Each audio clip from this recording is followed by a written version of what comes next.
Welcome back to another episode of Your Daily Real Estate. I'm Tristan, and this episode is brought to you by my book, Real Estate Prospecting. Pick it up, Amazon, Barnes & Nobles.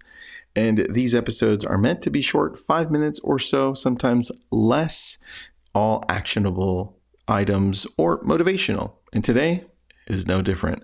I want to talk to you about the words that we choose, specifically the words that we're choosing for a possible seller, like an inquiry, or a possible buyer, online lead, or somebody that comes through, whether it's in person or on the phone. And it's typically a follow-up call. It could even be the first call that you make.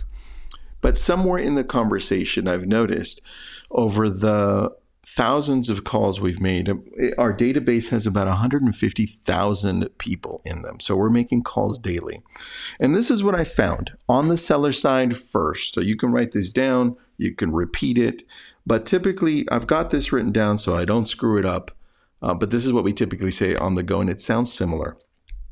There are different ways of saying it. So at some point, when you're reaching out, following up, or in conversation with the seller, says, "Hey, Mrs. Seller, I know that you're not going to sell anytime soon, but if the price was right, would you be willing to sell?" So, Mr. and Mrs. Seller, I know that you're not going to sell anytime soon. In fact, you're probably not ever going to sell from our previous conversations, but if the price was right, would you consider it? And then you just shut up. What we found is that the people that definitely don't want to ever, have never thought about it, will say, yeah, you know what, we're not. But the people that have thought just a little bit about it, maybe have thrown it around, said, well, if we got, and that's all you want. Because at that point, it opens up the conversation to more. You just have to make sure you're asking the right questions and then letting them answer. Because what we've seen is that we always interrupt. And the next question that we really want to get to is, so great, when do you want to sell? Which is the wrong one, right? If they're going to say, well, we thought about it. And then probably you're going to say, depending on where they're at, you're going to say something like, really? Have you thought about where you'd move to? Or, wow, that's a great price. How'd you come up with that? Or something along those lines. Always them. Now, let's go to the buyer, because it'll sound very similar, right? Well, it would be like this.